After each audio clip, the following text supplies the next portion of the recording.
On this episode of the Oklahoma Breakdown with Ikard and Lehman, presented by Riverwind Casino, Bob Stoops and Jessica Coody join us to preview the OU-Nebraska game.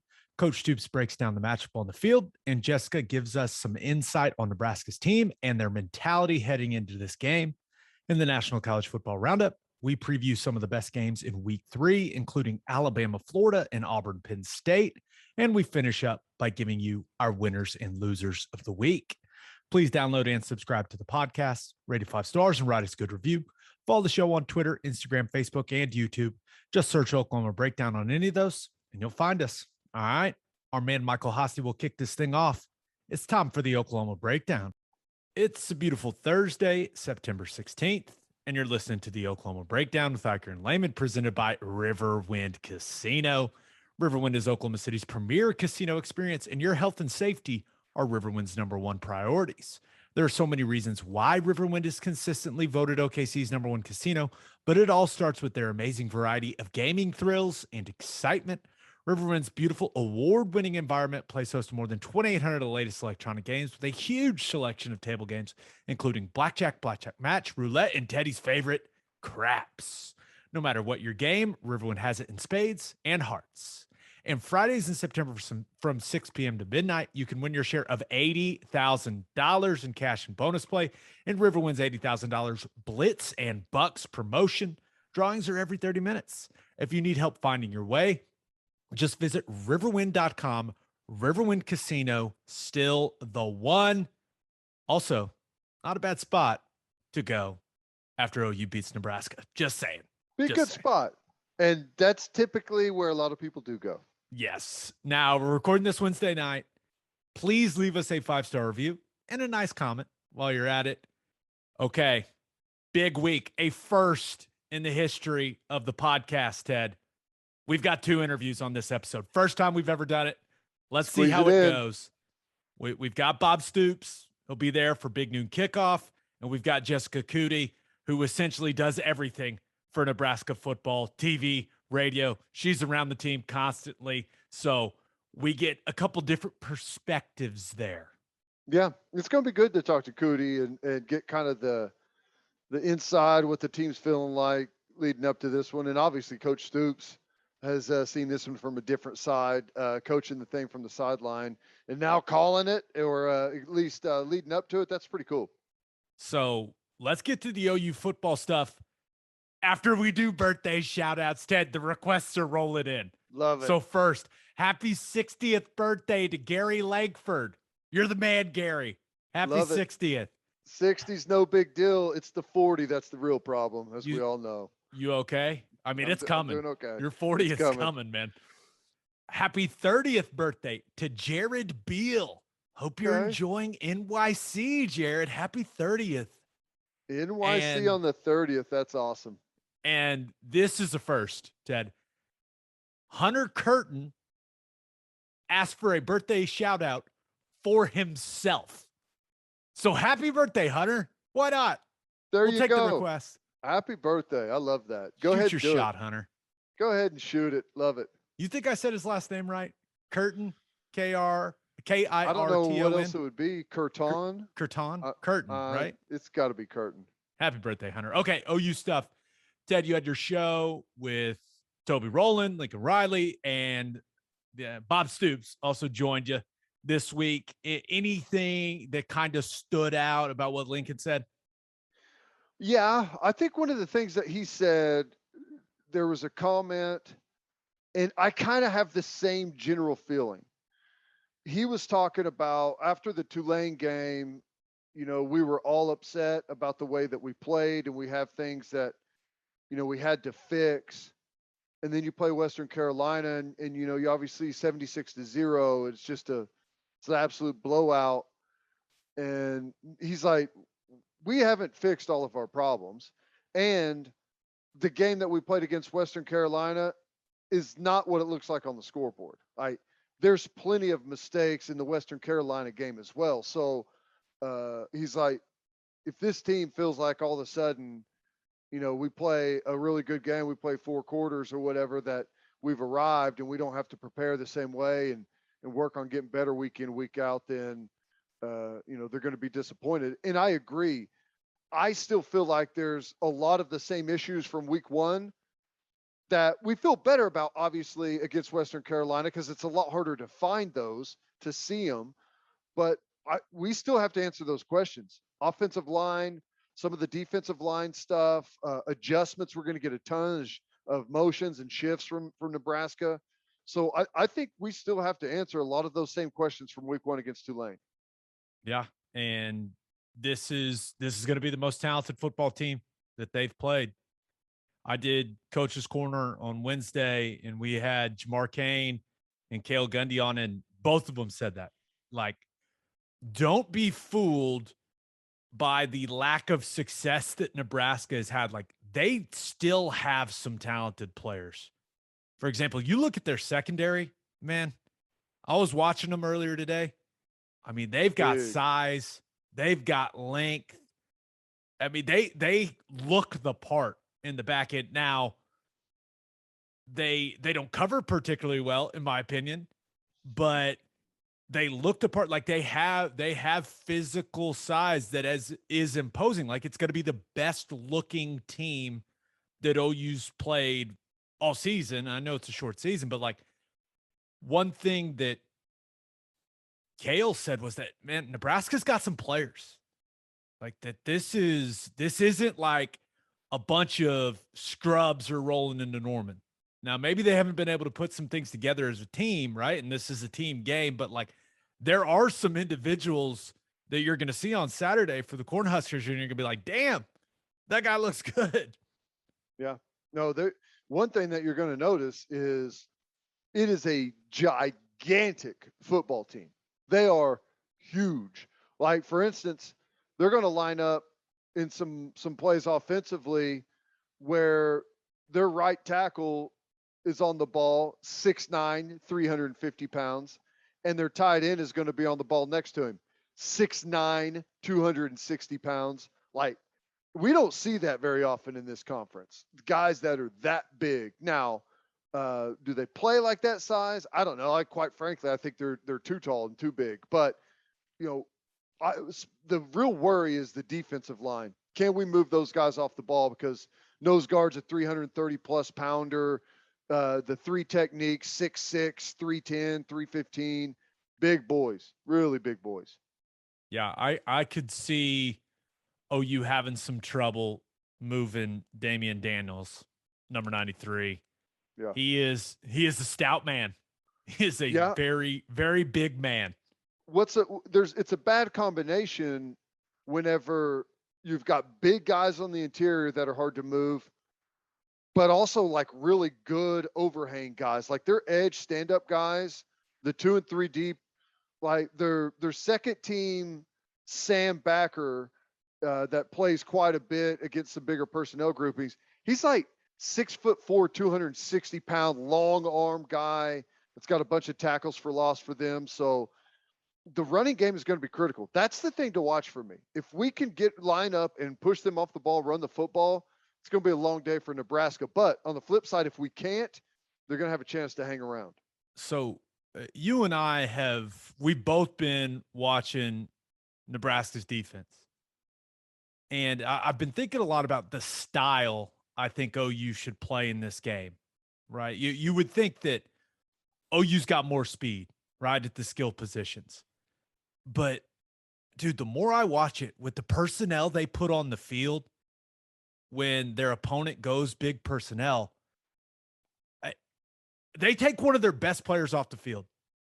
JoJo Domann, they take him off the field when you go 12 personnel. And I just think with how much faith Lincoln has in Stogner and Willis and Jeremiah Hall, like, I could see them maybe utilizing that personnel grouping, some of those big personnel groupings, more than we've seen, at least this season so far. They've done a lot of it already, but I just think that if that's what Nebraska is going to do defensively, then you got to take advantage of that. They literally take one of, as I've watched, a guy I think is one of their best playmakers on their entire defense. They take him off the field, Ted. It makes no sense to me. it's funny. And talking about the team being huge, he's their nickel, and he's like listed at 6'1", 230 pounds. That's their nickel. So that's how big this team is. And, Roy Williams played nickel when I was at OU, and he was about the same size, about, 225, 230 pounds. And now he didn't come off the field. He played nickel against, spread formations, and then he played safety against base whenever you bring another linebacker in. But teams started to try and get him out of the nickel spot and moving back to safety by staying in bigger personnel groupings. So we just said, screw it, we'll play nickel to everything. And that's what we did for, most of his final season. We played nickel to almost everything. I'm shocked that Nebraska doesn't, and maybe they will against Oklahoma, against some other teams where they feel like maybe they can afford to put a Sam Backer out there. They may not think that's the case against Oklahoma, but we'll see. Yeah, we'll see. Because if they take him off the field, Lincoln won't let him come back on. He'll go tempo and not change personnel. Yeah, they take one of their best players off the field.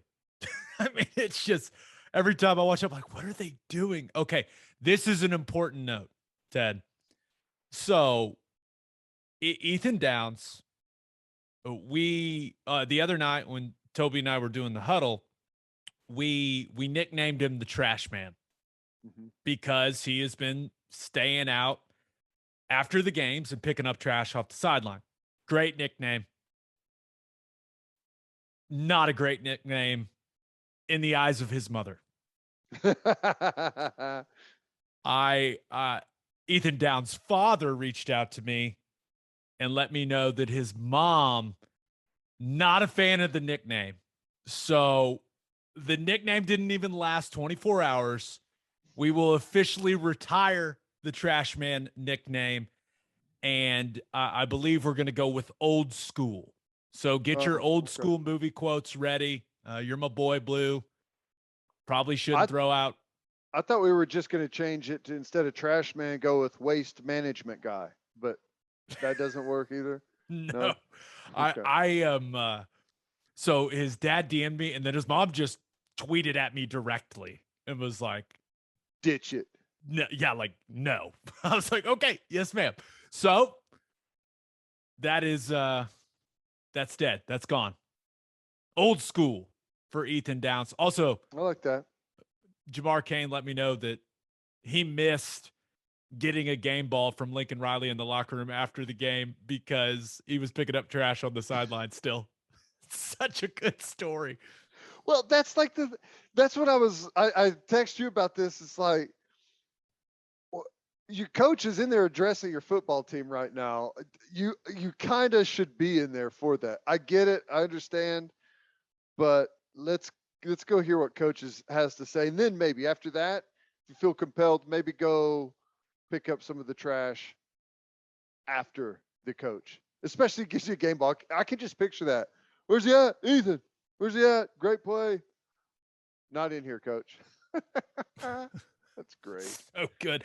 All right. For our Call Your Shot question, we asked for the boldest prediction you got for OU-Nebraska. This first one comes from Alex on Twitter at AlvinMac55. He says, Latrell McCutcheon picks off a pass. OU scores on special teams. Special teams touchdown would be awfully nice, especially early in the game. Maybe, Nebraska gets the ball first and Mims takes one to the house, first punt return. That would be ideal for me. Yeah, we'd have to, return kicks, not fair catch it on the 7-yard line in order to score a special teams touchdown. I hope so. That would be awesome. And, this isn't like a top 5 matchup like some of them have been in the past, but special teams has been a huge factor in this series. We blocked a field goal inside like the 10-yard line in 2000. That was, pivotal in that football game. There's been obviously you make a special teams touchdown or a pick six, score on defense, miscellaneous touchdown, chances of winning the football game go up substantially. That would be that'd be awfully nice. Okay, this next one comes from Red Dirt Rico on Twitter. He says, boldest prediction, close game, OU 38, Cornhuskers 31, OU down at half. 38-31. Would it shock you if this game, what's the spread, like 22 and a half? Yeah. Would this shock you if this is like, a 10-point or 7-point game? No. I'm actually leaning I would lean towards it not being a cover of the 22 points, just because I'm not.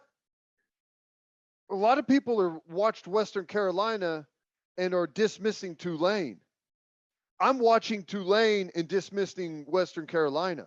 It felt good. It was fun to watch. I enjoyed it. It was good to see a bunch of guys make plays and fly around and have fun and have energy. But they still got to prove to me that they can move people off the football and run it. There's still a lot of underlying issues that we haven't really proven that we fixed just yet. I was talking to some buddies, big OU fans. They were all talking about how OU was going to win by, 50. And I was like, guys, you remember the Tulane game, right? And like, dude, why are you in such a bad mood? Like, why do you hate the team? I'm like, what are you talking about? Like, it was literally 2 weeks ago. Right. Not even 2 weeks ago. Yeah. So it was 10 days ago. If OU's going to blow them out like that, we better see some growth along the line of scrimmage. Yeah. And Nebraska, I'm telling you right now, they are not chumps along the offensive and defensive line. They're not. Yeah. Like they've got guys that are physical. So this is going to be the biggest challenge of the season up to this point. Yeah. And they've got Nebraska has better players than Tulane. Yeah. They've also got the great equalizer, which is a quarterback that can run the football. You could say whatever you want about him as a passer and turning the ball over, and I'll agree with it. But he is dangerous with the football in his hands. He can make plays, and we've seen it a million times against all kinds of good defenses that when you introduce the quarterback run game, things get weird in a hurry. And once the quarterback starts to have success, what happens instantly? Everyone else starts trying to do somebody else's job because you're a little outnumbered, and guys start peeking around blocks, and it turns into a disaster. I think Nebraska's going to try to run it right at them at the start of the game and just see if they can do it. Yeah. And if they have some success, then they're just going to slow the game down, shorten it, and run it at them. Yeah. And you think about, and I'm not saying Nebraska's going to come to Norman and beat Oklahoma. I don't think that's going to happen. But you look at the games that this team lost last year, the type of team that they struggled against. Kansas State, Iowa State, getting in big personnels, yep, motioning those guys around, and then running the football. Yep, that's what I've been talking about, this Nebraska's offense for a long time, that there's a ton of similarities to Iowa State. Multiple tight ends, multiple shifts, motions. Now, their running game, they'll do some things with Martinez. They'll run him on some interesting like quarterback counter stuff. It's almost like he's going to run quarterback counter or quarterback power, and then he takes it out the back door really quick, and they just try and like almost influence on the backside with the tackle. It's weird. It's a weird looking scheme, but he's fast. He could take it the distance on you in a hurry. So, yeah, they're going to get creative. There's some things that they have not shown that they're going to throw at Oklahoma for sure. Yeah, no doubt. It's going to be interesting. That first quarter, I think we're going to learn a lot in those first couple possessions. And but here's the thing, and I know you agree with this. Oklahoma could absolutely blow the doors off Nebraska. That can happen. Oh, yeah. Easily that can happen. Especially how that crowd's going to be. The energy. Ooh. Yeah. There's no doubt that can happen. But we've got to prove some things before you can start entertaining that. Yeah. No, I'm with you. All right, let's get to our interview with Bob Stoops. But first, the only place to stop when you're road tripping is Love's Travel Stops. Love's has over 560 locations in 41 states, offering 24-hour access to clean and safe places. And Love's has given us a $25 game day gift card to give away each week. And this is all you have to do to be entered to win this week's gift card. Tweet a picture of you stopping at a Love's on your way to the OU-Nebraska game, and make sure you tag the podcast Twitter account and Love's Twitter account. We'll contact you if you're the winner. Pretty simple. That's simple enough, right, Ted? Simple instructions. Very easy. Very easy. Okay. Whatever your road trip needs are, Love's has it. Fuel, fresh food, drinks, and my favorite, Java Amore. That coffee is fantastic. You'll need some for that Rooster kickoff. Love's also has you covered if you forget your phone charger or headphones. They've expanded their mobile to go zone so you can grab any of that stuff there. And make sure you download the Love's Connect app for exclusive offers from today's most popular brands. When you see the red neon heart on the highway, stop in and say hi at Love's Travel Stops. For a full list of what Love's has to offer, visit loves.com. And First Fidelity Bank is a full-service financial institution based in Oklahoma with tailored solutions for all your personal and business needs. Checking accounts, saving accounts, home loans, and much more. They do it all. Whether it's online banking from your computer or mobile banking from your phone, everything is stress-free with FFB. Making mobile deposits, paying bills online, and moving money to different accounts could not be easier. First Fidelity Bank also provides free ATMs worldwide, making banking convenient wherever you are. They also give back to the community. FFB donates a total of more than $500,000 to local charities and educational foundations. Make your life easier and go bank at First Fidelity Bank. Visit ffb.com for more information. Here is the star of Big Noon Kickoff, Bob Stoops. It is our pleasure to be joined by a College Football Hall of Famer. He is also the star of Fox's Big Noon Kickoff. He will be in Norman for the big matchup this weekend. Coach Bob Stoops is in the house. What's up, Coach? Hey, Gabe, good to be with you, buddy. Yeah, and I'm no star, you know that. I'm just learning the ropes of this media gig. Hey, you're one of us now. You're officially, you've got it. You got a couple weeks under your belt now. Hey, before we dive into the game, how is it? This tell you right now that if I'm one of you, I just got done interviewing Lincoln Riley and Spencer Rattler. I'm the only guy they'd get an interview on Wednesday. You know that. Well, you know some people in the program, but that's okay. So we're going to get to the OU-Nebraska stuff, but how weird is that? Like interviewing people and, having to analyze games and stuff. Like it's still just football, right? Sure. I love watching football. I as much time as I can, I love watching it, all the different teams, watching offense, defense, what they're doing. But yeah, so it was good to visit with those guys. They got a kick out of my new uniform. Instead of having OU on, I got Big Noon Saturday. Yeah, it's a good looking polo though, Coach. If you happen to find an extra XL, want to send it my way, that'd be great. Okay. I'll work on it. OU-Nebraska, traditionally one of the best rivalries in all of college football. What does this rivalry mean to you? Obviously, you were part of it for a long time, and just how excited are you that it's back? Yeah, it's fantastic, at least for a couple of years.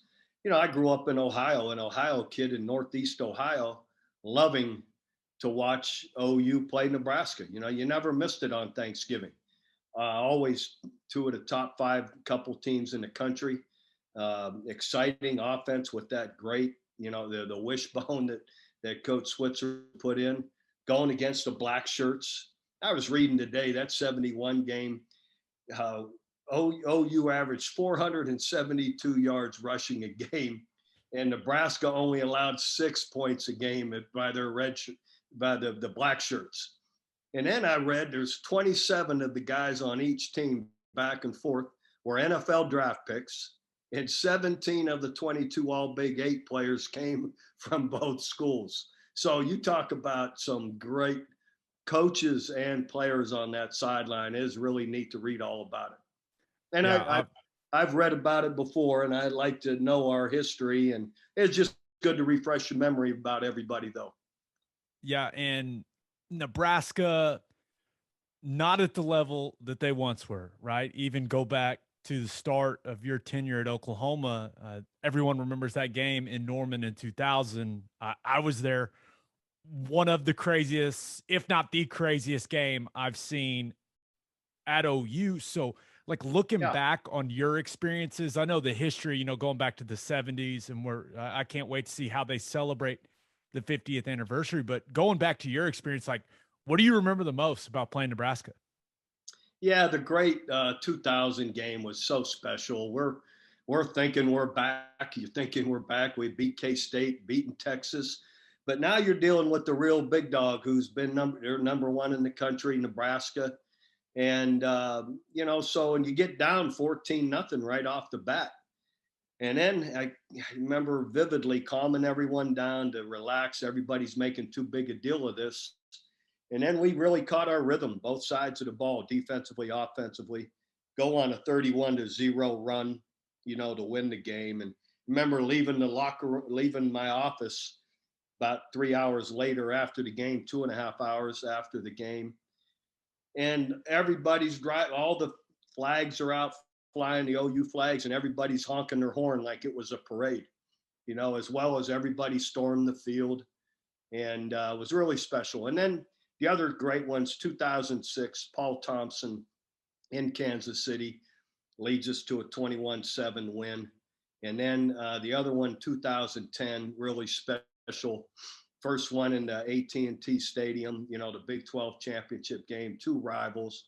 We get down 17-0 and come back and win 2017 was another really special day with Landry Jones as our quarterback leading us that day. Yeah, the left guard was a liability, but other than that, good football team. Okay, you mentioned, that 2000 game. The energy in the stadium was unbelievable. I was there as a young kid, and you mentioned just having to settle the guys down. I think this atmosphere is going to be insane for this game. I think this is a game that OU fans have been looking forward to for a long time. Are there any concerns that OU's guys could be a little too juiced for the start of this one? Is that something you address as a head coach? I wouldn't think so. We always address the fact that just excitement and energy doesn't win games. It's part of it, but the rest has to be there. And our guys have been in a lot of big games, so I don't see that being an issue. And I believe they'll be ready to play. I believe Coach Riley and his staff will have them ready to play. And I'm expecting us to play a good, solid football game. And I'm expecting Nebraska to play a good game. They're going to know about this rivalry as well. So you were able to talk to Lincoln, talk to Spencer Rattler, but as you're doing your prep for the show and for this game, when you look at Nebraska's offense, what kind of stands out to you about the guys that could threaten Oklahoma's defense in this one? Well, I think everything is not pretty obvious goes through Adrian Martinez. He's the whole key. His quarterback run game, along with his scrambling, he can get hot throwing. So in my opinion, it's really being able to contain him. And, they'll get some rushing yards, but not, but we need to be able to, if we can limit that to some degree and keep him contained from making big plays, I think they'll be happy with that. Yeah, Marquis Stepp, Gabe Urban, both very capable backs, in my opinion, but you are a defensive guy, right? I mean, that's where you cut your teeth in college football. That's how you got to where you got as a head coach. How much different is it preparing for a team that has a quarterback that can run the way that Martinez can run? Oh, it changes everything. That's a big concern all the time. They can, no matter what front you deploy, when that back is blocking instead of receiving the ball, he's creating extra space in that line of scrimmage for somebody, for the quarterback. So, but I think, what Alex Grinch does so well, he moves and stunts our D-line and linebackers so much that I really believe we have a chance if we're doing it correctly, to mix up some of their blocking schemes and hopefully contain that. Yeah, and I won't lie, I haven't been overly impressed with Nebraska's offensive line and such a rich tradition of producing great players along the offensive line. It's been a while since they've produced, high round draft picks along that offensive line. I don't know exactly what's going on with that, but I do like Oklahoma's chances at the line of scrimmage when Nebraska's offense is on the field. Looking on the defensive side of things for the Cornhuskers, they got bodies, man. I mean, you look at the body types, right? Big, like as you're watching them, this is the best looking team that OU's going to play maybe all season long. Like they have length and size in the secondary, big bodies along the line of scrimmage. Just as you've watched them on defense, what stands out to you? The size, they got a Big Ten defense. That's what you see when you're playing Big Ten teams. And they've played well. They've really been pretty solid overall defensively. So I think that'll be a big challenge. I think big key for us, as it always is, the line of scrimmage with playing against those big guys. And, our backs being able to create some, and O-line could create some run game.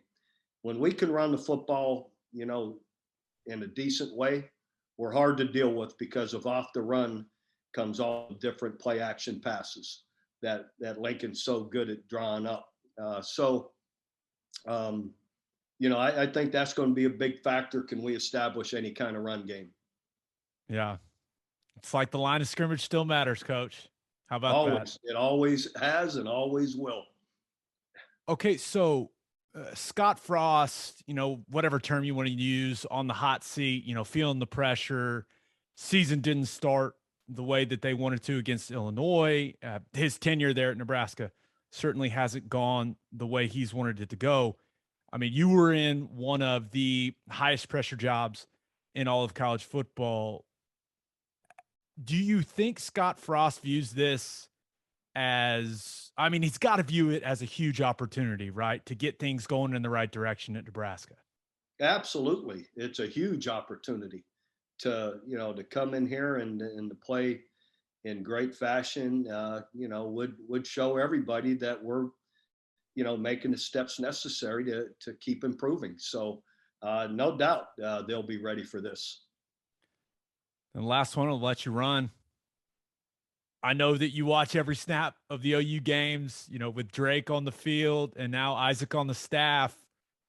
What have you thought over the first couple performances from the Sooners so far? Well, I think it's way too early for anybody to decide and to have too much of an opinion. I think Tulane was better than everyone gave him credit for. That happens a lot in these early games. The fans just hear a name without doing any research, don't believe they're any good. Well, they just put up 76 points on 70-something. I know we put up 70-some points on somebody. I believe that quarterback for Tulane will end up in the league next year. I thought he was outstanding. And watching tape of him, he always is. So and then last week, I don't think you can decide much because, the team's just too inferior overall talent-wise.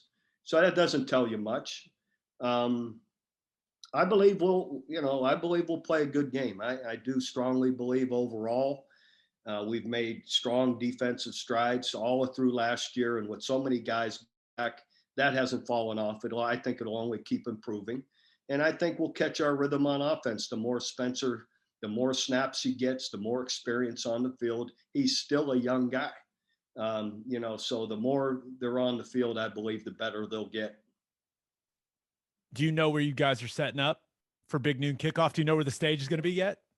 From what I understand, it's going to be in the north end zone right outside the stadium. And so that's where the pre-show from 9 to 11 will be, right between McCaslin and the entrance, the main entrance to the stadium. And then I think at halftime, we're going to be on the concourse because our sidelines obviously are too tight to have anything down there. Actually, I got one more. How many times or how many texts have you gotten from Reggie Bush and Matt Leinart since that USC job came open? Those none, actually. They don't want me. They want somebody else, so it's okay. I'm not worried about it. I'm enjoying watching my sons, one coach, one play. And, this big noon kickoff, working with these guys has been fun. So we'll see where it goes. All right, Coach. Always appreciate the time, man. All right. Thanks, Gabe. Good to be with you, buddy.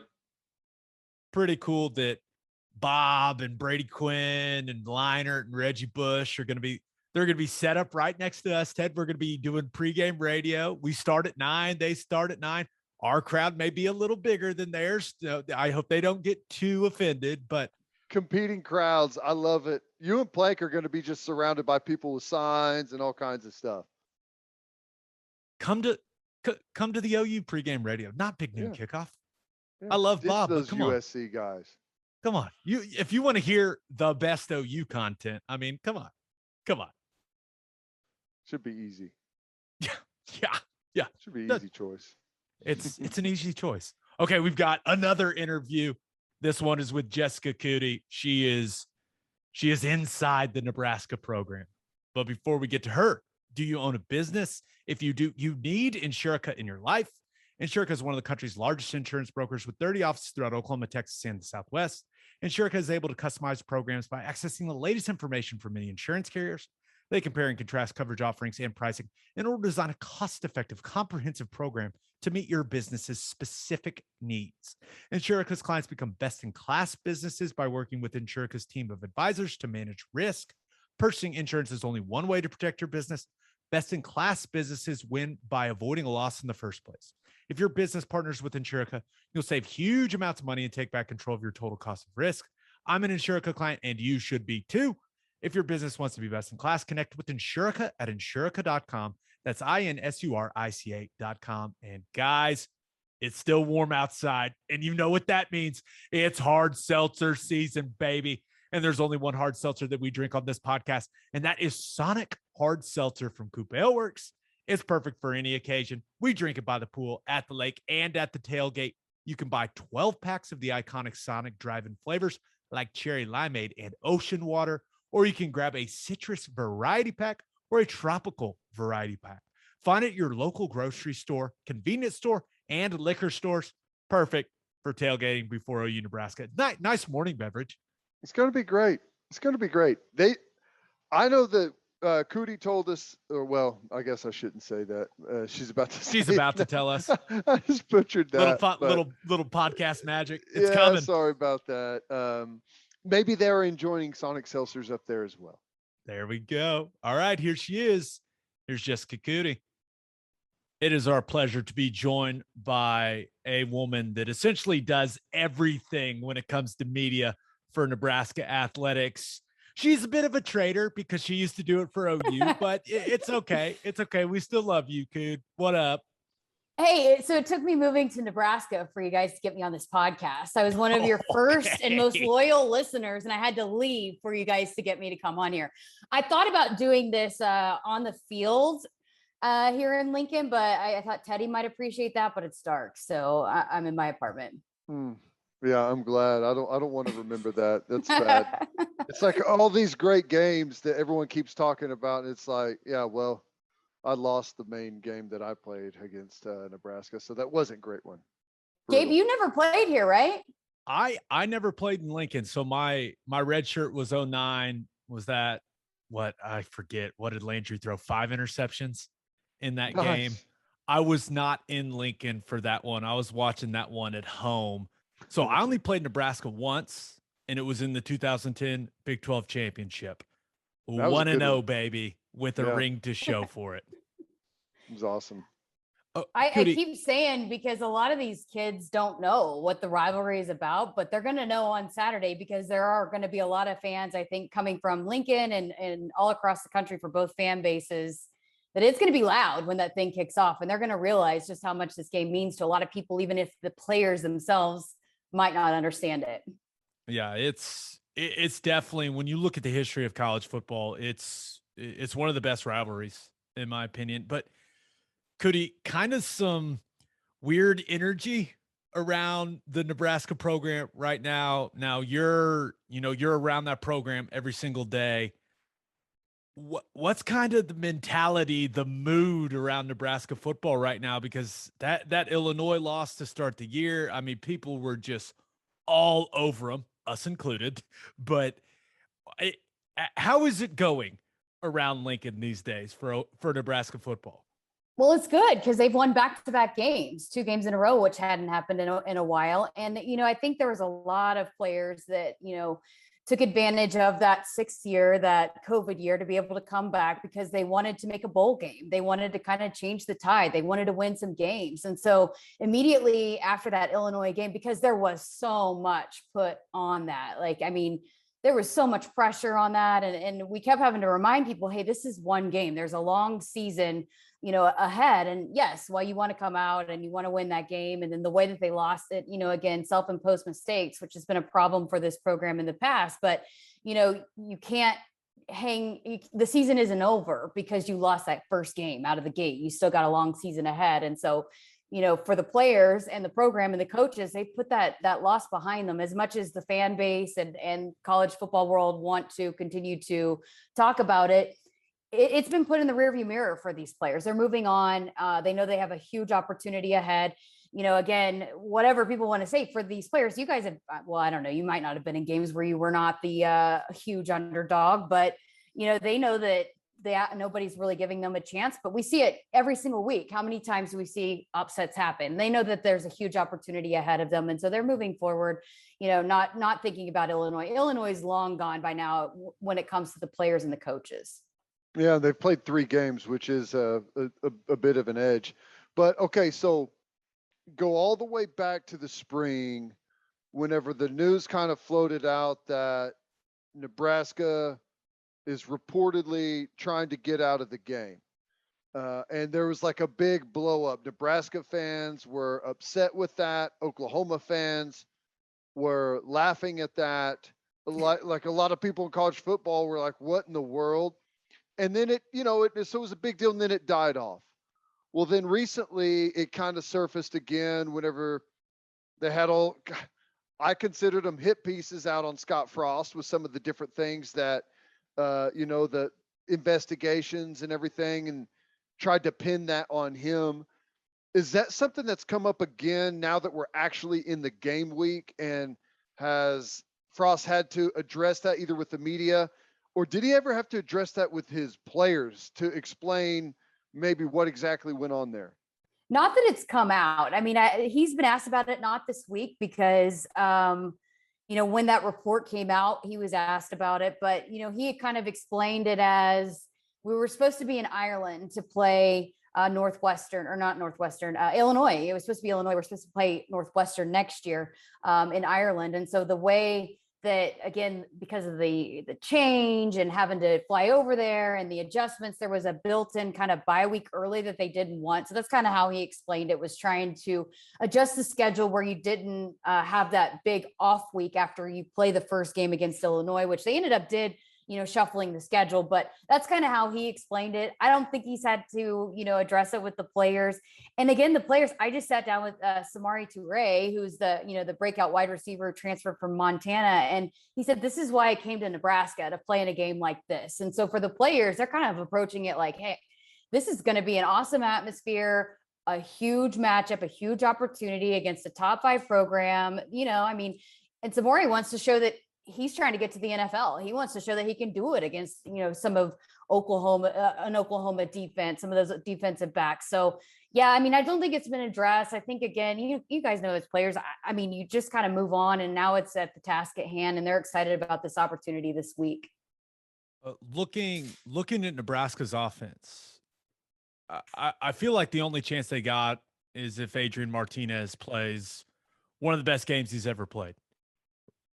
What does that look like in your mind, Coody? Like, what have you seen over these last 2 games where Nebraska has won? Like, is he showing some improvement? Because you talk about a guy that took criticism after the Illinois game. The kid was just getting blasted by everyone. So is he bringing some positivity into this game at all? Absolutely. And he's a guy that I've said it from the start, because again, I just got here in June and have just kind of started to get to know this program, these players, and diving in deep with getting all to know all the storylines. And he's a guy that this locker room wants to play for, that he has got everybody bought into. They love him. They love the players in this locker room, love Adrian Martinez. And I think some of the criticism that has come his way now, the Illinois, the sack fumble that Illinois returns for a touchdown is a massive play. And he knows he can't make that play. But some of the criticism that has come his way, I think has been a little bit unfair. I mean, especially a year ago, he didn't have very many weapons for him. And the offensive line was kind of a little bit in shambles at times. And so he didn't have much help. And so the turnovers that cannot be something that happens on Saturday. He knows that, this team knows that. And it's not just him. It's, Cam Taylor-Britt, who's another one of the best players on the team. He makes one of the biggest mistakes in the game against Illinois, where he fumbles in the end zone, ends up being a safety. And, it's just a massive turn of events in that game. He's also a guy, he can't make those kinds of mistakes. Like some of this, the self-imposed mistakes cannot happen. But yeah, I think Adrian is definitely very much improved. And Lincoln Riley said it in his press conference, how much he's seen his improvement as a passer. And a lot of that has become because he has weapons. Like I just talked about Samori Toure. Oliver Martin is a guy, he had the 100 yards receiving in the game against Illinois. He's probably not going to play on Saturday, doubtful, but Adrian's going to have a couple of his weapons back that have been sidelined. The last couple of weeks, I think, are going to be healthy, going to be able to go on Saturday. So I think he's got more help. The thing about it is the offensive line has got to protect well. I mean, they've got to be able to run the football, which they've not been able to do well at all the last couple of games. So you're doing the radio call. You've been working with my buddy Jeremiah Searles. Love that guy. How much does he complain about the offensive line play? He's definitely, it's funny that you say that because we do a lot of stuff together. We do a pregame show, we do a podcast. And he was saying something the other day about, people have said we work well together. And I said, I kind of speak O-line. You can thank Gabe for that. And he was like, it's because I get it, because there is so much that kind of goes on with that. But yeah, I mean, it's definitely and I've heard it from Bill Bedenbaugh the last, how long was I at OU that Bill Bedenbaugh was there? 7 years, that, the chemistry on an O-line is just something that takes time that you have to build. And they've got some young guys, especially on the tackles, that are freshmen, redshirt freshmen. They've, just have not played a lot of college football, and they're trying to learn how to play together. Matt Sichterman starting at right guard. He's been in the program. He's a redshirt junior, but he's never started a college football game until this year. So you got guys that have just not played a lot of football together, that they're still trying to work all that out, which that's the big thing that Jeremiah continues to point out too, is there's some talent on this line, some guys that potentially can play on Sundays, but they just got to figure out how to play together. And that just takes time. Going into this game, you can look at it a couple of different ways if you're Scott Frost. Number one, we're a big underdog. This would be a huge moment for our football team. If we're ever going to get back, we have to win a signature football game like this in front of a national audience. So you pull out all the stops, onside kicks, trick play, whatever it is that you have to do to both energize your football team and try and gain an advantage. The other side of it is we're a massive underdog. We just don't have the talent right now to beat a team like this. So you slow the football game way down and hope the other team makes some mistakes and you keep it close. And who knows, maybe at the end of the game, if the other team is not on, they've made some mistakes and you're able to maybe have a chance late, but you're really doing that to slow the other team down and honestly keep it close. Have you been able to gauge like kind of what Coach Frost's mentality is coming into this thing? Does it feel like it's a game that he's approaching as this is an absolute must win? We've got nothing to lose. We're going to throw everything we've got at them. Yeah, I mean, I don't know. I'm not allowed to practice it as of right now, so I don't know exactly what the game plan is going to be. But it's funny that you say that because a lot of people have mentioned that about kind of slowing the game down, trying to keep the reason I say it is like when you watch the Illinois game, they've got to be the slowest offense in all of college football. It's shocking. I mean, I wouldn't think that Scott Frost would be that way coming from Oregon, what they were doing at UCF. It's a snail's pace.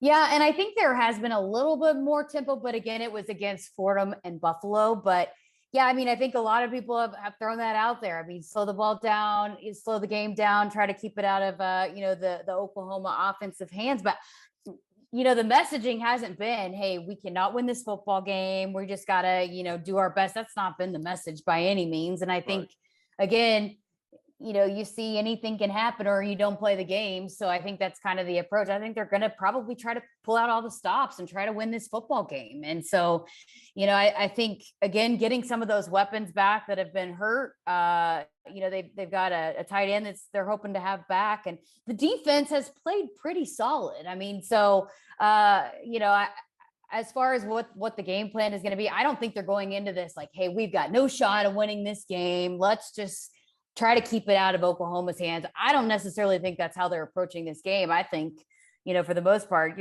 they're competitors. They're going into this game thinking we can win this football game. Anything can happen.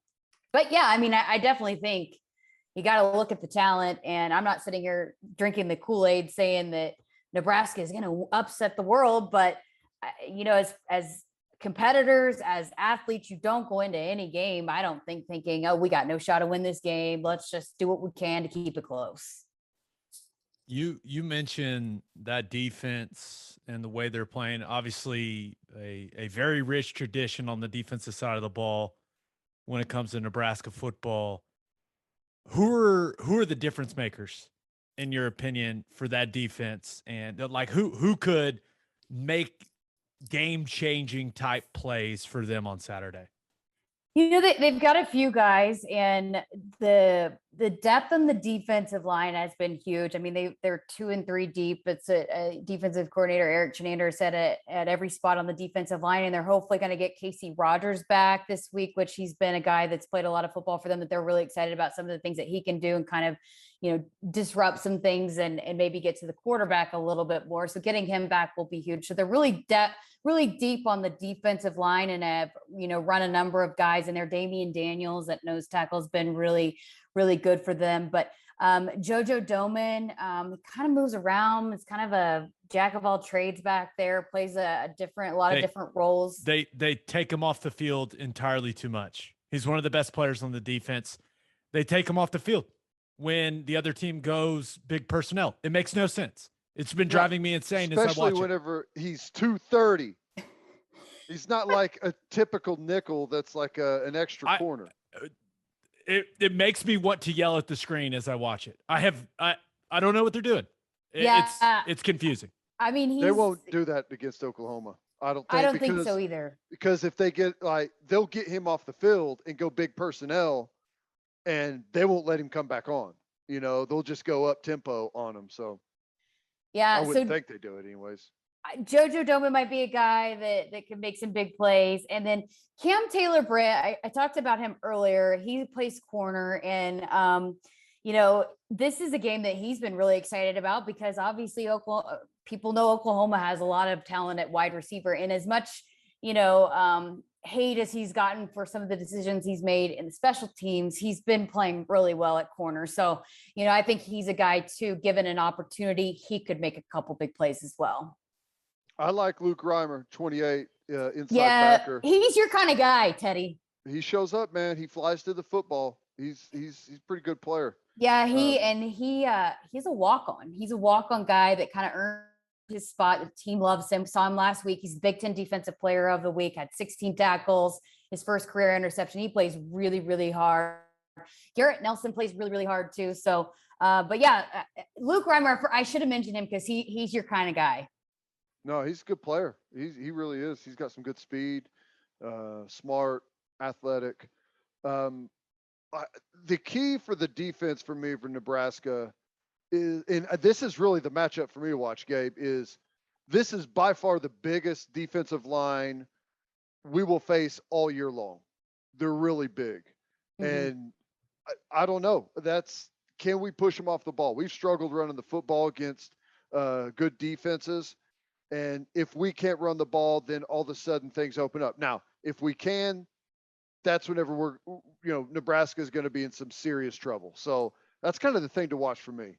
Well, and that's what Spencer Rattler said after the Tulane game. That's one of the hardest hitting teams that he's seen. And Jeremiah brought that up, that, one thing about Nebraska, they might not match up talent wise with Oklahoma, but they're going to be physical, and they're not going to be afraid to be physical. And they're going to, it's a Big Ten football. And Jeremiah's a guy that played the last year in the Big 12. And then when they made the transition to the Big Ten and how different it is, and you got to be big and you got to be physical to play in the Big Ten. And so, yeah, they're not going to be afraid to be physical, and they are huge. That was the first thing that I said when I walked to my very first practice. I was like, dang, this is a big team. So there is definitely some size really on both lines. Yeah, I'm looking at the edge guy, Caleb Tanner. Yep. That's the best looking defensive lineman they've played this season, and maybe the best looking one they'll see all season. I mean, he looks exactly the way you want an edge guy to look. And it's going to be an interesting matchup because he's got a bunch of length. You can just see it on tape, Ted. And if I was Nebraska, I'd line him up against Tyrese Robinson a lot. Short arm guy playing tackle versus a guy that's got a lot of length playing the edge position. It's just that's one of those matchups. Hey, I've got that one circled, Coody. Got that one circled. Yeah, and he's a guy they really like, as you mentioned, super athletic, and we saw how explosive he can be against Illinois. Had to learn the hard way about how to hit a quarterback, right? Because, his roughing the passer ends up taking away an interception that potentially makes that game 21-0, and we're looking at a different outcome. So again, some of those self-imposed mistakes that I was talking about at the beginning, but yeah, he's a guy that they are really, really excited about. And your boy Jeremiah loves him as well. And yeah, there's a lot of guys that I think are kind of a little bit maybe ready to be unleashed, that, again, that there's a lot of depth there on that front that they can do some things with. So you mentioned right when we came on that you thought there's going to be a lot of Nebraska fans make the trip. Like, what does that mean? What are we expecting down here? Is this one that they've been talking about, like, as I don't know, obviously the 50th anniversary and all of that stuff, it's the old rivalry. Has that been a talking point that there's a huge contingent of fans making their way down? I think so. I mean, I don't know what the exact allotment was for Nebraska, but I know that was all, spoken for. And since I've been here, I went on the air July 1st. And people have wanted to talk about it. I know that there are a lot of fans going down. I don't know what it's going to be like. You guys striped the stadium last week, right? Look good too. Yeah, it was horizontal, right? That's cool. Yeah, so you won't necessarily probably be able to see it as much with some of the times when you stripe the stadium, you can really see the patches of where the fans are. But I do think that there's going to be quite a few. I know it's kind of crazy because with Oklahoma fans, there's fans all over the country. And we actually just talked about this on the radio tonight.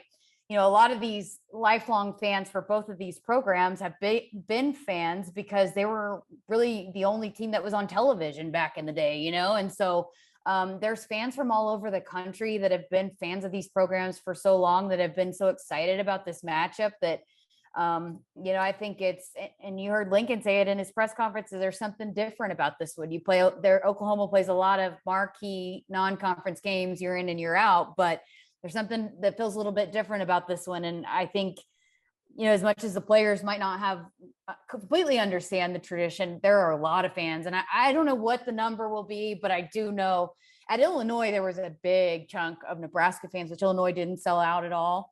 There was a lot of empty stadium. There's a big Nebraska contingency there. And so I would imagine there's quite a bit of fans that make the trip. So we'll see. I think it's going to be just such a cool atmosphere. And I think it's going to be really, really, really loud. That's what I was telling.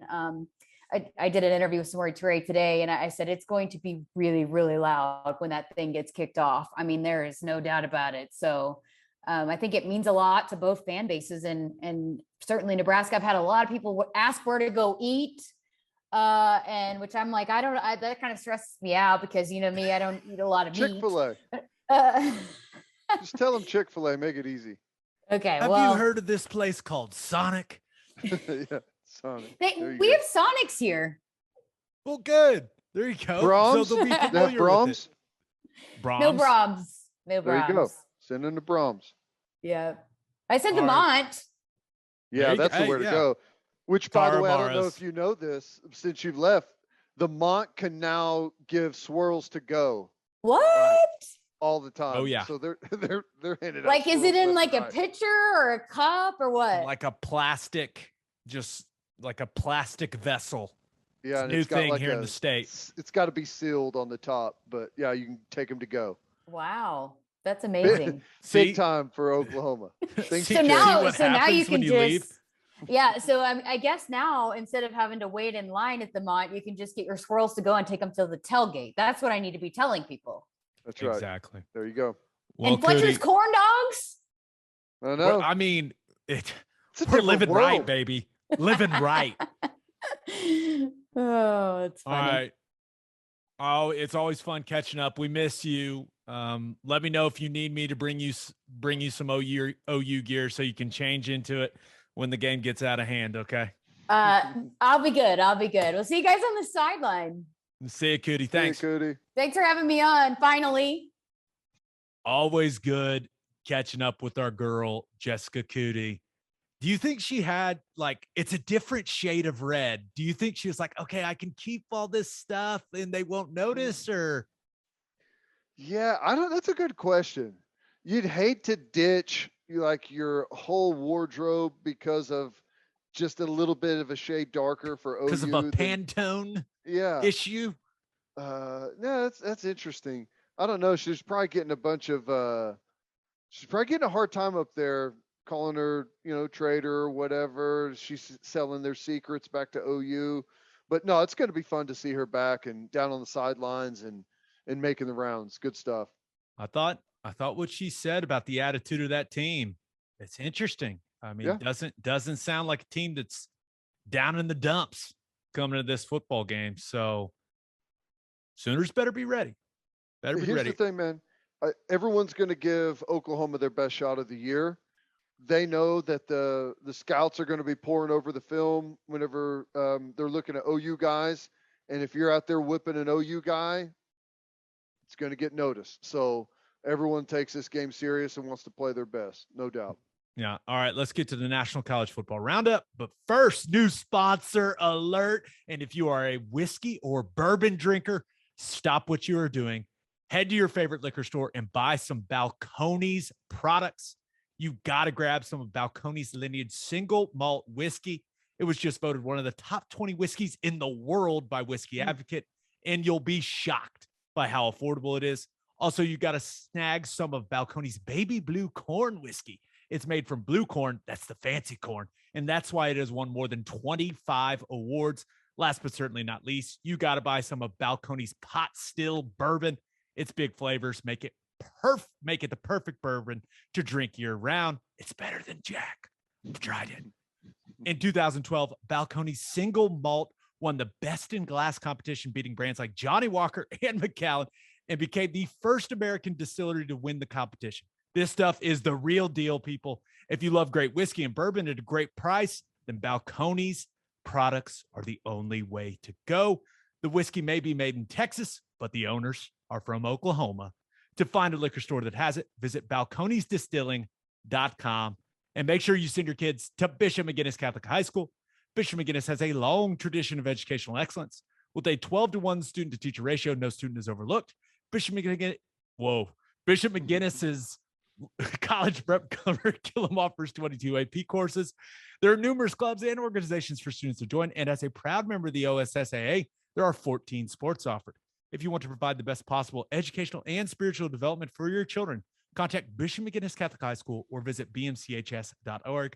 Financial aid is available. You talk about range, whiskey and bourbon ad into the Catholic high school ad. That's what we do on this podcast. Unbelievable. National College Football Roundup. Big game for the Oklahoma State Cowboys this week, Ted. Going to Boise State at night on the Smurf turf.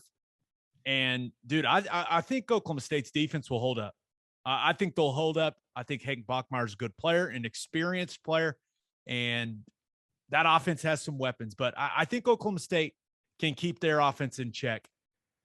I suppose this game comes down to one thing. Do you trust Spencer Sanders to go and get a win on the Smurf turf?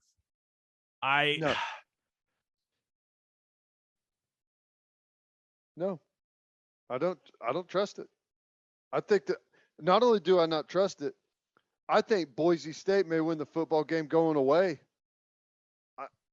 They're Oklahoma favored. State, yeah, with 3.5, 4-point favorite, something like that. I think they'll be able to run the ball on Oklahoma State. I think Spencer Sanders is probably good for a couple of turnovers, a little bit better than 50% completion. I don't think it's going to be good enough to beat them. I really don't. And we know Boise State, they look at these Power 5 matchups as a Super Bowl. That place is going to be insane. They're going to be jacked up. The team, they look at these moments to come out and play and prove themselves. I think I'm taking Boise State to win and maybe win comfortably late. This is a big opportunity for Mike Gundy's team to show what they're made of. I'm not gonna lie. I don't think Boise State's that good this season. I really don't. I know that UCF game that they played was exciting. It was awesome to start college football off with such an exciting game between two of the best programs in the group of five. I think Oklahoma State's got better players than Boise State. So I know it's looked bad, but I think they get it done, man. I think that I kind of can see at the end of this game, all of us going, hey, did you see how Spencer Sanders played? Yeah. What the hell was that? He was great. I did, for whatever reason, I feel like an idiot as it's coming out of my mouth, especially with how that offensive line has played for Oklahoma State. But sometimes you got to go on the road to play your best football. And I don't know why. Maybe it's because I thought Oklahoma State was going to have a good season, but I think they're going to win. I don't know why. This sounds really stupid. It's a gut feeling. Right. Well, I'm with you on Boise State not being a great football team this year, but I think they're way better than Missouri State, and I think they're decently better than Tulsa. I mean, Boise State is a solid football team. I just don't think Oklahoma State is. I don't think they're going to be able to block them up front. I think Spencer Sanders is going to be scrambling around, making mistakes. I would be shocked if what you suggest happens, that at the end of the game we're saying, hey, how about Spencer Sanders? Because I've been waiting for that for 2 years and it hasn't happened. I've got no reason to believe it's going to happen now. Prove me wrong. He may prove me wrong, but I'm going with the track record. Track record says 55% completion percentage, maybe 200 yards, a turnover. He tried to fumble the game away against Tulsa and got lucky. I believe in you, Spencer Sanders. Make me look smart, man. Come on. All right. Next game, number 1 Alabama at number 11 Florida. And I'm not sure it'll really matter that much at the end of the day, but going to be interesting to see what Dan Mullen does at quarterback, because Emory Jones, it doesn't look like he's made much improvement, especially as a passer. But that Anthony Richardson guy, their backup, he looked like Cam Newton playing against South Florida. Now, he tweaked that hammy on that touchdown run he had in that game, so I wonder like how healthy he is. But that dude is the future at the quarterback position for Florida. There's no doubt. He looks amazing in a jersey. But Bryce Young quarterback. Now he's fantastic. He's got all the talent in the world. But Ted, we have seen crowds affect games, right? Crowds are back. Sure.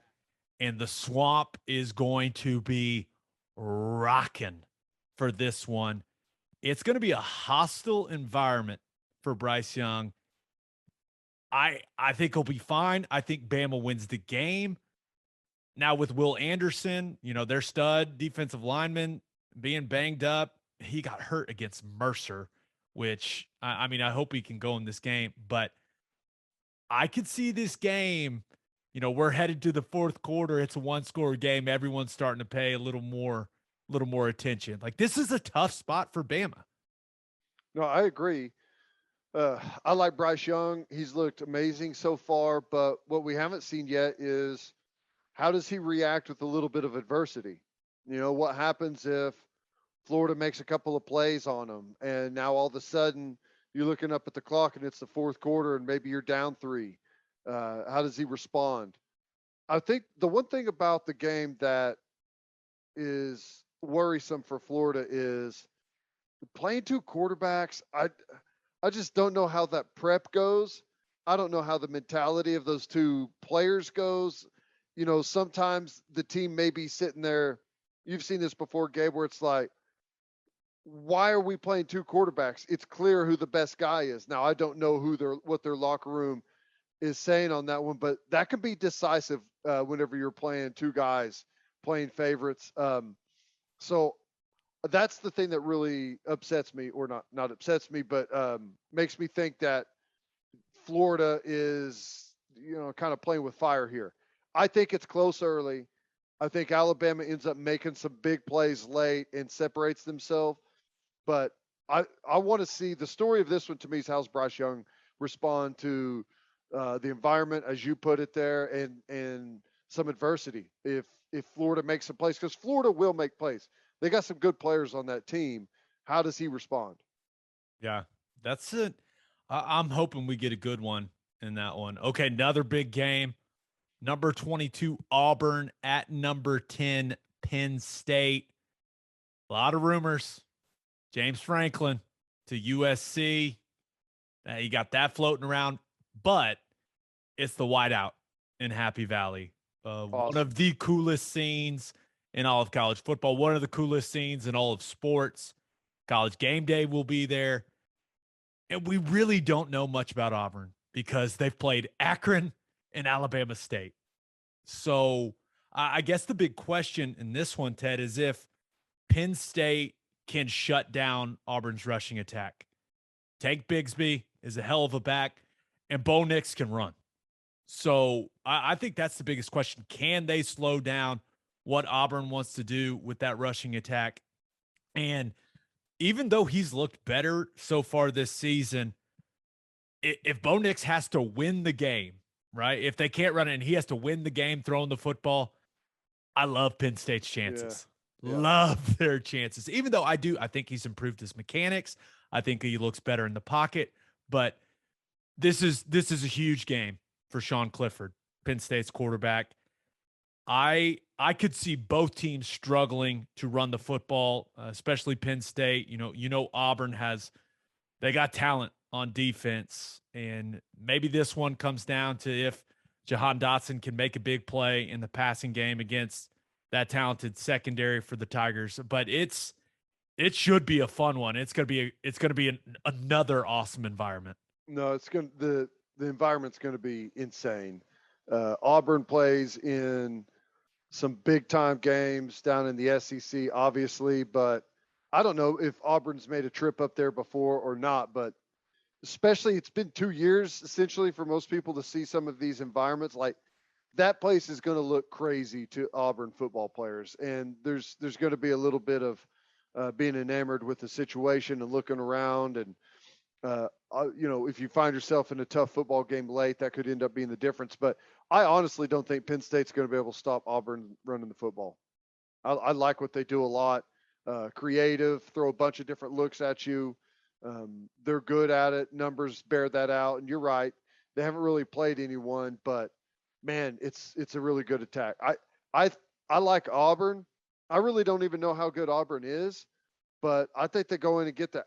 I'm still, maybe I'm taking too much from last year's Penn State football team, but man, I feel like we've kind of seen the same Penn State. Like, what's going to change? Clifford is Clifford. They're not electric. They can't answer with big plays whenever they need to.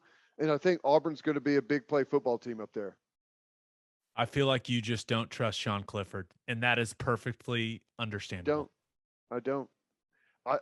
But I mean, I'm not sitting here trying to say that Bo Nix is some great quarterback, but I like Auburn's running attack way more than I like Penn State's. No, I got you. Even though, Noah Cain, I like they've got good options to run the football, but no faith in the Nittany Lions, even though they went to Camp Randall week 1 and got the W, Teddy. Well, no faith. Here's the other thing, man, and you mentioned it. There's a lot of rumors going around. That's a distraction for a football team before they play something like this. Everyone's parents, all of their friends, they're not asking about the Auburn game. They're asking if Franklin's going to USC. And did you see what James Franklin said in his press conference when he got asked about it?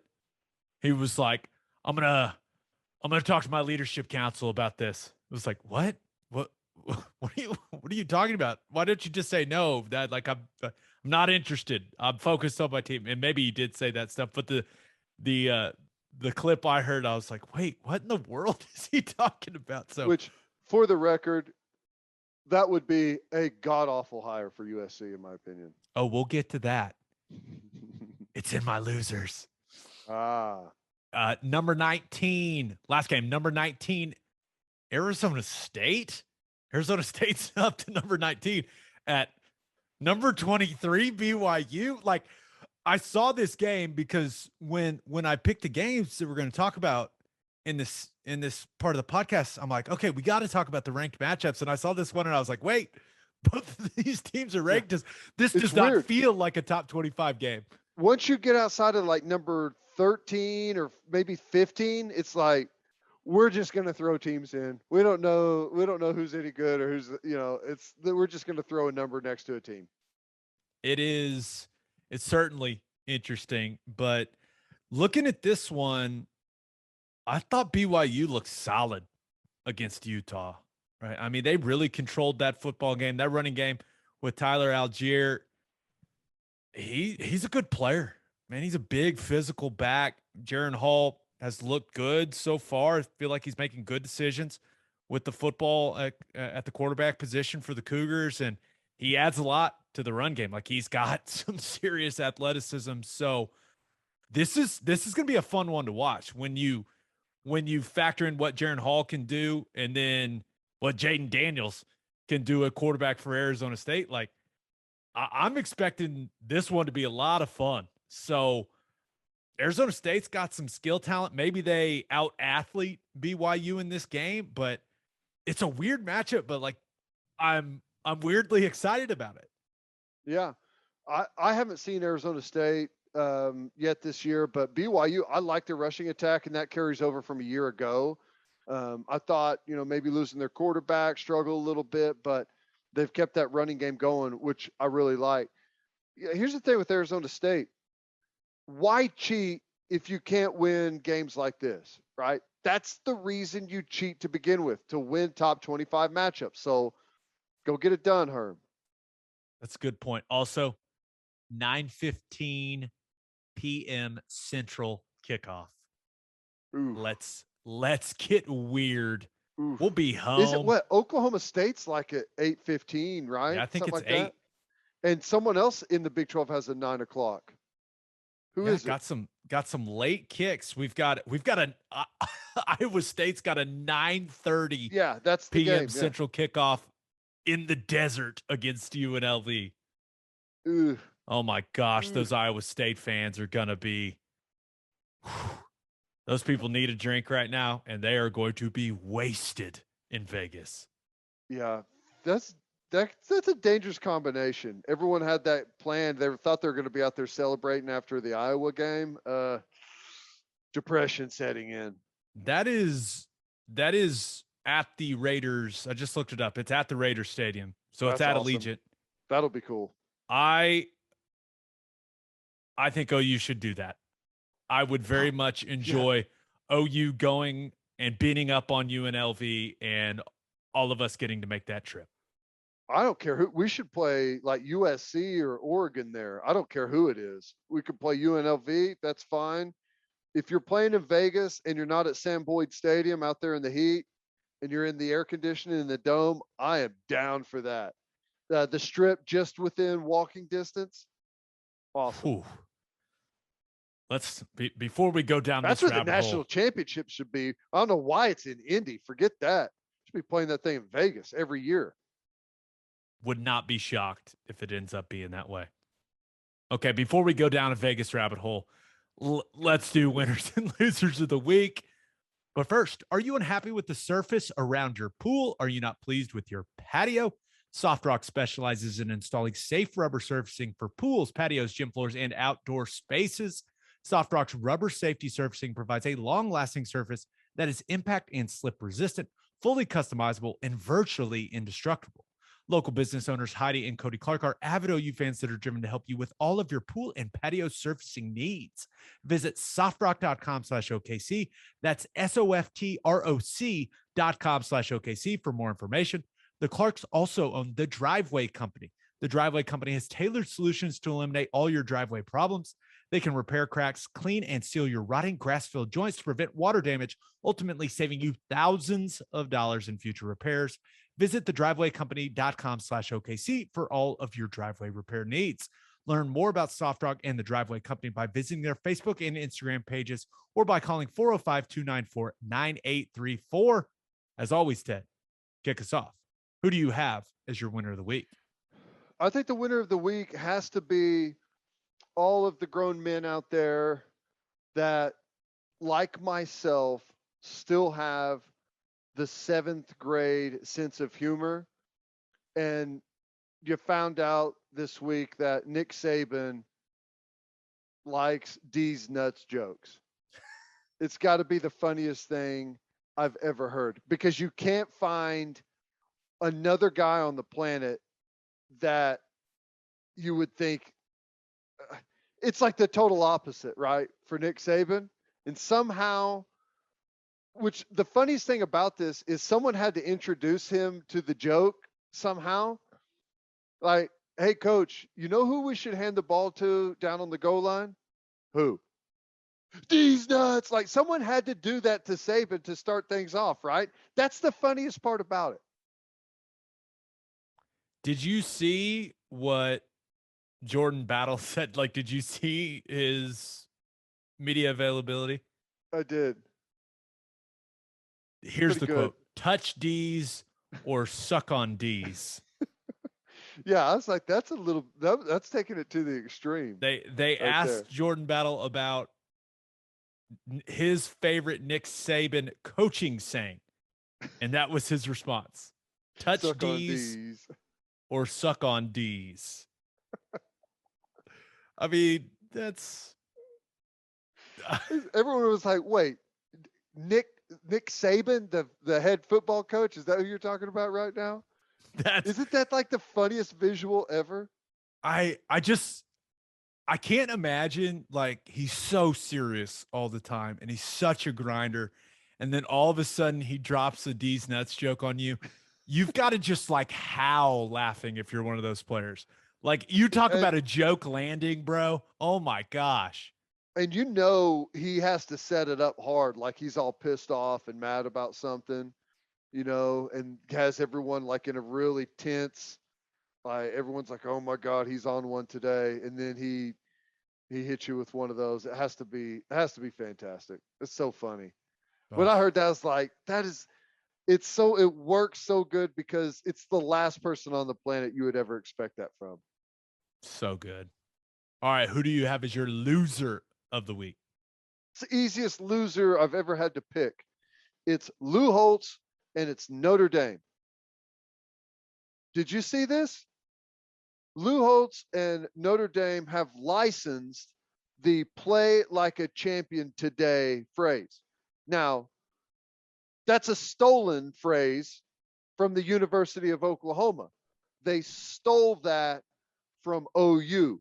Lou Holtz stole it from Oklahoma, and now he's trying to make money off of it. So is Notre Dame. It's crap. Oklahoma has that. I think Bud Wilkinson started using that in the late 40s.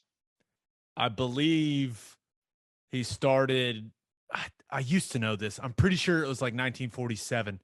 Yeah. Because that's the year my dad was born.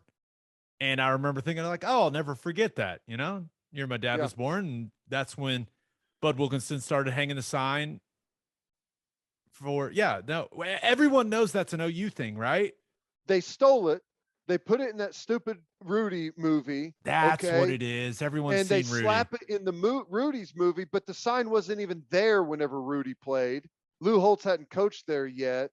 It's stolen from Oklahoma. It's crap. So are we an anti-Lou Holtz podcast now? Sure. We don't like you, Lou. We are anti claiming something is yours when it's somebody else's podcast. Eddie Radostovich put it best. We'll see you in court, Lou. Yeah, no kidding. That's gonna make a bunch of OU fans mad. Oh yeah. my gosh. It didn't take long today whenever that came out before OU fans started jumping all over it. I know Lou Holtz is old, but how old was he in 1947? I don't know. Like He was 12, 10? Yeah, probably 12 years old. Yeah, stolen. He probably somehow, I don't know where he would have came across. Maybe Bud Wilkinson had it in a book or something that he read, and he stole it, put it up there at OU or at Notre Dame, and now they're going to try and make money off of it. What a bunch of crap. Be like all of a sudden someone else, using PJ Flex rowed the boat. Ridiculous. I just, this whole time we're bashing Lou Holtz. I can't stop thinking about the Deez Nuts, Nick Saban jokes. Like, I'm just imagining him saying it in my head. It's about and I'm the just same laughing. as Lou Holtz dropping Deez Nuts jokes. Deez Nuts. My Lou Holtz impression is awful, but everyone's got one, right? Everyone's got one. All right. For my winner of the week, thought about going with Aretha Franklin. Ted. Rolling Stone remade their list of the 500 greatest songs ever, and the contributors said that Aretha Franklin's Respect is the greatest song ever. Number one. Your thoughts? I don't think it's the greatest song ever, but I don't know how Rolling Stone, like, music is so, like, people's taste differs so massively. I don't know how you can I will say this in RIP Aretha, but I will say this. Have you ever met anyone that doesn't like that song? Like, you talk about a red flag. If that song comes on and it gets to the RESPCT part, like, and someone's like, the song sucks, I'd be like, dude, what is wrong with you? Okay, that's fine, but that doesn't make it the greatest song ever. I've never met anyone that doesn't like Ice Ice Baby by Vanilla Ice. So that doesn't mean that that's the greatest song ever. I didn't go through the entire list of 500, but I got the top 5 for you because I figured you would have something to say. Number 2, Public Enemy's Fight the Power.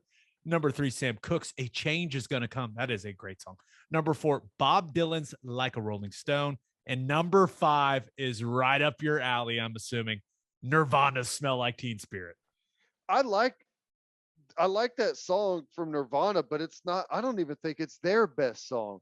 I don't know how they could say that's the number 5 greatest song of all time. You're more of a heart-shaped box guy, a little darker for you. Absolutely, yes. I got to know what their criteria is.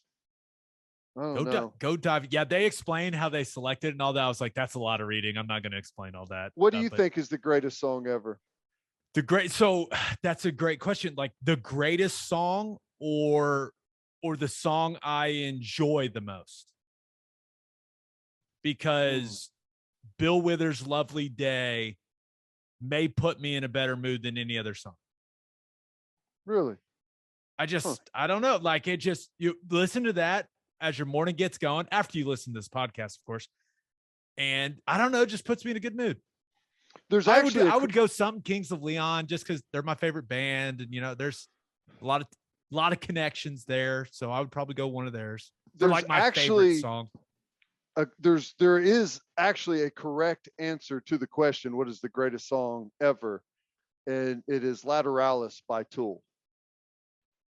We have slightly different tastes in music. Slightly different. But that's what makes music great. That's right. Exactly. Okay, but my winner of the week, the Carolina Panthers, coming off a nice week 1 win over the Jets. Sam Darnold was sharp. We talked about it on the last episode. He was taking care of the football. Friend of the show, Dan Orlovsky, said that Darnold's eyes were in the right places the entire football game. Christian McCaffrey, your favorite player, Ted, and fantasy football superstar, looked healthy. But the reason they're my winner is they've got the Saints this Sunday, and they host the New Orleans Saints there in Carolina. The Saints are still practicing in Texas. They're actually practicing at TCU right now. Nice. Because of the damage of that Hurricane Ida, did to New Orleans. So they're still not at home, and it just got worse. They've now got 8 people in the Saints organization that just tested positive for COVID, including 6 offensive coaches. So it's just such a bad situation for New Orleans. Like, they're practicing away from their facility. They're on the road. They're sleeping in a hotel. Like, their entire offensive staff is sick. Their meetings are all messed up. They're having to meet as a full offense instead of as position groups. Like, it's a mess, man. I feel like that's working in Carolina's favor. You would think. Sometimes you just never know, though, man. But Saints just destroyed the Packers. Like, I know. Embarrassed them. They look good. And Winston had the quote of the century after the game. Did you see that? What's he always say? What's my trainer say? Hey, we were prepared. My trainer told me. What did he tell me? He said, be prepared. I love Jameis Winston, man. He's going to let it rip. That's the one thing, man. He'll throw the football around the yard for sure. He may throw it to the wrong team, but he'll air it out. But I agree. The Panthers look good, dude. They really do. I love Matt Rule. I miss you, Matt. Coach. Come back to the Big 12. You're the best interview. I love you. Do we want him to come to the SEC now? No. Yeah, that'd be sweet. Next coach of Bama, Matt Rule.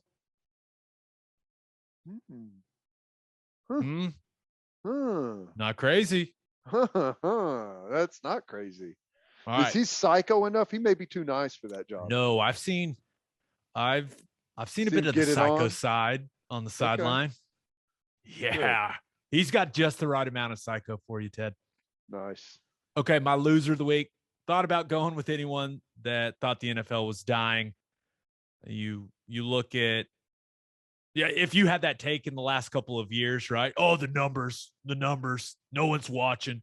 Well, the NFL's opening week ratings are out, and they averaged 17.4 million viewers. They're up 7% from last season, and NFL games ranked as the top 6 broadcasts overall last week. So, Ted, turns out people still love NFL football. Shocker. Yeah, and I think the Cowboys, the Thursday night game was the number 1 rated game all week, right? Yeah, huge number. No, this first week in the NFL was amazing, and you nailed it in the last episode. Red Zone right around what 3:30 is the greatest television you could ever pay for. Appointment television with my man Scott Hansen. But my loser of the week, USC athletic director Mike Bohn fires Clay Helton after 2 games. Fires a coach that the players love after 2 games. Supposedly players crying about it in the locker room when they found out. And I understand he's been there a while, and it hasn't worked the way that they wanted it to, right? But he did win 10 games one year. He won 11 games one year. They went 5-1 last year. But Urban Meyer already said there's no chance he's leaving. Jacksonville to take the USC job. Luke Fickell doesn't seem like a fit to me. I mean, that dude is Ohio as they come. And with Cincinnati coming to the Big 12 soon, Yeah, they're going to be able to pay him $5 million a year. And he's going to get a raise just from all the interest he's going to get from this USC job. Is a guy like PJ Fleck really the type for USC? I don't know. Eric Bieniemy's name has been thrown out there, right? Guy from California, played at Colorado. This is the reality of it for me when it comes to the USC job. It's not the job it used to be. There's all these discussions. Hey, is it a top 3 job? Is it a top 5 job? The answer is no. It's not. We're not. Yeah, everyone references Pete Carroll and what he was doing at USC and how he had things rolling. Like, people in Los Angeles cared about college football then. They do not care about college football anymore in Los Angeles. They've got 2 pro teams, both pro sports, who are kind of rolling. That have one's got a young, exciting quarterback in Justin Herbert. The other, I mean, Matt Stafford could not have looked better in Sean McVay's system. And baseball, and 2 good NBA basketball teams. I mean, everything's rolling right now, all of it. So I just don't think USC is what it once was. Now, are there still a lot of players in California? Absolutely. But there's more schools targeting those kids. And there have been pipelines and relationships established. And Mario Cristobal is out there at Oregon, right? People are saying, why don't they go after Mario Cristobal? Well, Oregon's got a better setup. They got more passionate fans. They got the nicest facilities. I mean, he's got every resource he could possibly ask for. They're paying him a ton of money. Like, His players don't have a billion distractions in Eugene like they do in LA. Right. I just don't think. Now, of course, there's going to be candidates for the job. Like, it's USC. Like, it is a premier job. I'm not saying it's not a good job, but I saw some people saying, well, maybe it's the best job in the country. What? Have you been to a USC game? Have you been to the Coliseum? It is one of the worst college football environments I've ever been in. I watched USC play Texas there, and I was like, this sucks. And it was a good game. So I don't know. With everything you got to deal with, especially out in the state of California, with that school, like, I don't know. I just don't find it as appealing as some other people do, I guess. I'm sure, maybe James Franklin wants it, right? Maybe he does. But I just think everyone's like, oh, they're just going to get whoever they want. Who that is a top 10 coach in college football is leaving their job for USC? I don't see it. None of them. Nobody would leave their job for USC. You don't even have to be a top 10 job. The one thing that is appealing about USC is that the Pac-12 has not been dominated by any one school recently.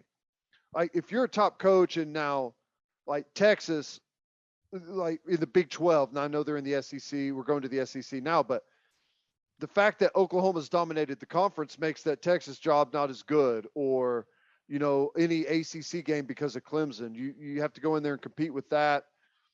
But we're knocking on the door of an expanded playoff. I think it's going to happen instantly.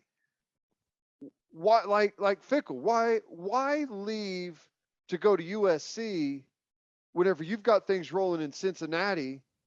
You could compete and maybe win the Big 12 next year, make a playoff. All of a sudden with an expanded playoff, like, there's not nearly as much reason to go to USC. Most schools are paying their head football coach a really good salary. I mean, you can, yes, make a little bit more money there, but is it worth the headache? Is it that much easier to win there than it is somewhere else? I would say no. Also, the taxes out there suck. Millionaire tax, baby. But, and you also, I think coaches, above everything else, they value two things. Will me and my family be happy? And can I win? They won't be happy in LA, and you may win. Maybe. Yeah. Also, who could be happy in LA when you pay $3 million for an apartment? Coaches usually like being treated well, and USC just fired a coach that, from all indications, everyone in the program loves after 2 games. And it is the same school that left Lane Kiffin on the tarmac. I'm just saying. Right. But most people do like them for that move. But True. You do have to take it into consideration. And it is an amazing story. So thank you for that, USC. But yeah, Mike Bohn, I'm very interested to see who ends up as the next head coach at USC. Okay, if you had to guess one name, throw it out there. What do you got? Is Franklin the one he hired at Penn State? Was he he hired Fickle at Cincinnati, right? I have had multiple people tell me that while Mike Bohn was the AD and Luke Fickell was the head football coach, that they were not exactly the best of friends at Cincinnati. I would probably say maybe Franklin, because I think Franklin may want to leave as he feels like he's plateaued. But that's fair. I think that's a horrible hire. He's just been linked to that. He's been linked to that job so many times now. Like eventually, right? It's the people have to be right. I don't know. I honestly don't know. I honestly have no idea. I really don't. I know that's not very good at breakdown or analysis, but anyone's guess. I don't think it'll be Bieniemy. I don't think it'll be Fickell. I don't think it's going to be Urban Meyer. Don't think it's going to be Bob Stoops. Franklin is really the only person that's been mentioned on the list that makes any sense, because I think he would get out of Penn State because it's going to sour on him pretty quickly there if he can't beat Ohio State. Yeah, and he's got an interesting family situation. Remember last year, he's like away from his family. I think it had something to do with his daughter. I can't remember the details of it, but I don't know. I have no idea who USC's next coach is going to be, but we'll see. We'll see. And on that note, episode 147 in the books. We'll have a new podcast that'll drop Monday morning. We'll be recapping OU-Nebraska. Just a reminder, you can hear Teddy from 2 to 6 on 94.7 The Ref, and you can hear me from 3 to 5 on SiriusXM Big 12 Radio, channel 375. Hope you all have a great weekend. Enjoy the game. Until next time, we appreciate y'all for listening, and do what you always do, Oklahoma. Take care of each other.